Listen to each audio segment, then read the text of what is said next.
Welcome to another edition of Mississippi Stories. I am your host, Marshall Ramsey, editor-at-large and editorial cartoonist for Mississippi Today. Our guest today is probably not a stranger to you. I hope not, because she's on her way to becoming very famous, but she's also, for me, a longtime friend and somebody who I deeply respect. We have Rita Brent with us, a comedian and also one of the most talented people that I've ever met. That's a pretty big start for a show, but it's one that I really mean, and one I think you're really going to enjoy this interview.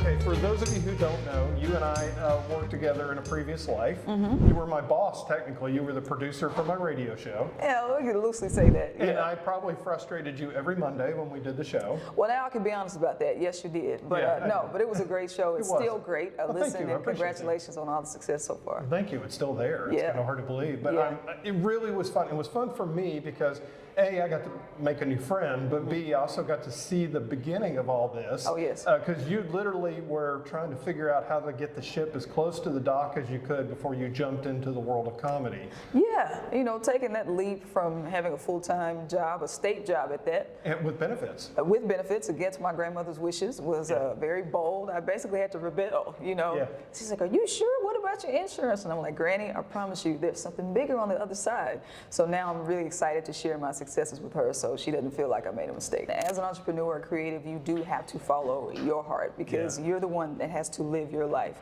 And so you don't want to carry on feeling like you should be doing more or that you're a little stagnant or you're complacent. You have to deal with that, not the other people on the outside. So that was a decision that I made, and I think it was a great decision. Yeah, and I would say that what you just said is something that goes even deeper than being an entrepreneur and a creative. The fact that and I saw this, I saw you make several transitions in your life to something that made you happier personally and so forth. And it's so fun to see you now and see how life has worked out for you. Yeah, you know, I don't always get it right. You know, we are so sure of ourselves when we make decisions. But I remember, I think it was Will Smith, he was talking about failing forward. Yeah. And even Dave Chappelle had this thing he's like, the beauty is in the attempt. So my big thing is I never want to leave this earth and look back and think, well, I could have done this, I should have done that. So that's my thing. I don't want to have any regrets. So I'm just going to take all the risks. We're standing right now in Dueling Hall. Yeah. So we're kind of the epicenter of Jackson, Mississippi. What they've done in Dueling is incredible. You've got two great shows tonight. Jackson is kind of like oils permeating on a canvas for you. It's really, truly growing up here, living here.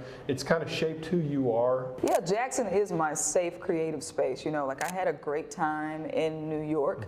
I would tell everybody that that's the funniest I had ever been because I was gigging like 5 times a night, just on the F train, on the C train, on the A train, going to all these different spots. And I was really, really workshopping my jokes. And it was stressful, but it was really, really beneficial. And so I get back to Jackson and I'm able to pull some of those entertainment elements to Jackson, you know, and everybody's like, well, why would you start a late night show in Jackson? And I'm like, why not? Right. New York has one, you know, they have them in California. Jackson deserves high level entertainment as well. So First question out of the gate, what is a hog-head lion bastard? I have always wanted to ask you that. What is a hog-head lion bastard? That's that son of a bitch in Rankin County.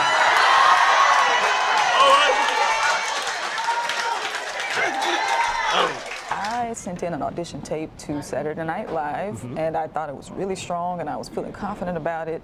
And I told my manager, I feel good about this one. And then I heard nothing. You know, he's like, oh, I think they're making decisions about the next rounds. And I thought to myself, why am I waiting to be chosen? I know I'm talented. I know I'm capable. I know I'm chosen. Yeah. So I'm just going to do what I want to do, which is be a late night host. That has always been my dream. Folks are always asking, if you could do anything, what would it be? And it is the late night format because I get to combine all my talents into one. So for the first show, I hopped on the drum set. Of course, I got to interview Bobby Rush. I did a monologue, and it's like all of my talents. This is like the best of all the worlds for me, this late night format. And so this is just me bringing my own dream to fruition. You decided to do this to make sure, you know, because you weren't going to wait around until somebody tapped you. And I Right. think that's great advice for anybody who's creative, who has a dream or so forth. Do the thing you want to be. Yeah. Yeah, I mean, you really don't have a choice when you're an entrepreneur, because when you have a job, you're comfortable, you know what you have coming in, you know what your schedule's going to be in your routine and all those things. But when you're an entrepreneur, you literally have to go get what you want, or other people will take what you want. Yes. So that's what I'm doing. I'm just taking what I want, and it requires big risks. It requires a lot of money, you know. Yeah, I'll be honest, I'm in the hole, but I'm looking at this as an investment that is going to pay off. So a lot of people, they think, well, like I said, I want to go into comedy, so I'm just going to jump into comedy. But you were very meticulous about it. You slowly built the foundation for your brand, and you really did use social media really well. Facebook, you wrote, and it was like a combination of your videos, which were really good. You had some comedy things where you wrote, but you were also very serious and very heartfelt on many things, the issues that mattered to you personally, and wrote about also. I think it's important to let people know that I'm more than a comedian. You know, sometimes people get the idea that, oh, you're just a goofy person, you're a clown, you're only joking jokes. But I'm like, no, I have a degree from an HBCU. I'm smart. I have a perspective on issues of the world, and I have the right to share those perspectives. You know, it's that situation where they wanted LeBron James to shut up and dribble. It's like, he's still a human in the world when he's not on the basketball court. So yeah, I think it's important to let folks see that side of me as well, because it's also like, don't play with me. Like, I can stand up for myself if I need to. A story that I think it always resonates with me was Larry David was telling a story. He went to Yankee Stadium. He was there. They put his face up on the screen. The whole place cheered for him. He was going out on the subway back home, and somebody yelled, "You suck!" And he said it bothered him for a week. Yeah. And it's so sometimes you get that one or two naysayers on that. And when you're in a comedy club and you got somebody heckling you, of course, you probably, knowing you probably know how to shut them down pretty quickly, because you have the microphone. You have the microphone. I have the power. Yeah. Yeah, I know we deal with this on social media. It'll be 1,000 good comments, but it's that one little negative comment that really just makes your blood boil, and then I have to decide, well, is this worth responding to? So I have to admit, my block game is really strong. If you were to look at my block list, I mean, it's longer than a CVS receipt. Well, I wonder why I haven't seen your stuff lately. We're standing here on the blank canvas of tonight's show. Yes. And your crew's out in the audience. They're just chomping at the bit to put everything together. Describe what we're going to see here in a few hours, besides a room full of happy people. It's a full-blown transformation. So we have a very large LED wall that is going to cover this entire wall. And we can put whatever kind of image or video we want up there. Some of them are like preset, and it's just really fun and gives like a high entertainment value as opposed to just like a PowerPoint on a wall. So that's the biggest, I think, attraction of the show. And then we have the Late Night with Rita Brent desk right here. And I have the sign, the Late Night with Rita Brent sign, and like the analog mic on the desk. So it is a classic late night setup for the desk. We'll have a couple chairs there for our guests, and then behind me we'll have my live band. So I have a 7-piece band essentially with background singers, and I have some horn players coming tonight.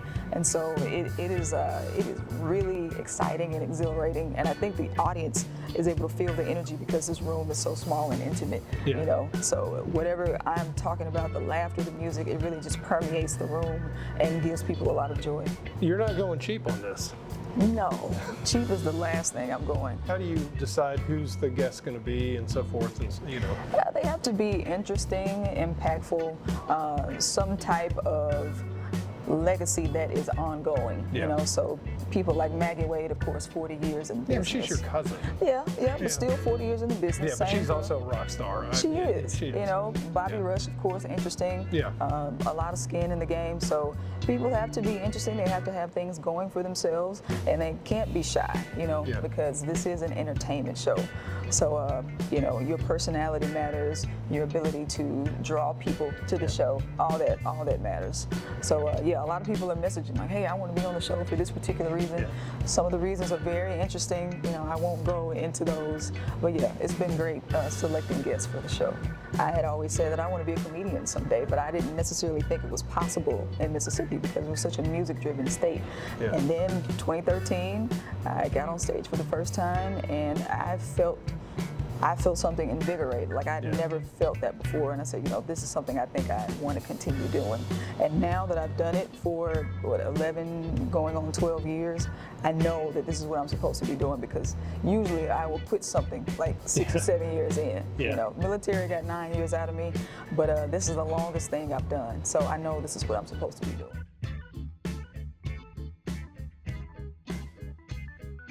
I was going to ask you your process, and for me, fatigue is obviously the biggest enemy for creativity. Yeah. Anxiety, for some reason, for me, is kind of what drives the bus, but I can't let that get out of control. It's kind of like fire. It's very helpful when you need it, but it's not good when it burns your house down. Right. Is there anything that you do, like do you do meditation? Do you do anything like that to be able to kind of just keep chill? I try. So Yeah. I've started doing like 5-minute meditations, and I try to get my brain to not wander during that time. I have started doing yoga. I have made a commitment to myself in 2025 to do something fun every day. Oh, really? Because my face is always buried in my computer or my phone, and I said, you know what, at least once a day, if it's 5 minutes, 50 minutes, I'm gonna take a moment to do something fun. And that's been working out well for me in terms of decompressing. Your fun tonight's going to be the shows. Sure. Well, I hope so. I mean, it is fun. It is Even fun. though it's No, high work. pressure. Yeah. But it is fun. Just having the crowd here and looking at them see my plan to come together. Yeah. And then afterwards, they're like, oh, this is amazing. Just getting the positive feedback. That is fun for me. Yeah. Hey, I want to thank Rita Brent for joining us today, and I want to thank you for watching us. And I tell you what, if you want to thank us, hit the like, comment, and subscribe button, that little bell, ring it, because the algorithm will love us just like you do as well. Hey, I want to thank Richard Lake and Michael Gittery as well for producing this episode of Mississippi Stories. If you want to see more past episodes, you can go to MississippiToday.org or check us out on YouTube as well. Tell you what, once again, this has been a really great episode with Rita Brent, and I want to thank you for watching us. Until next time, this is Mississippi Stories, and I'm Marshall Ramsey.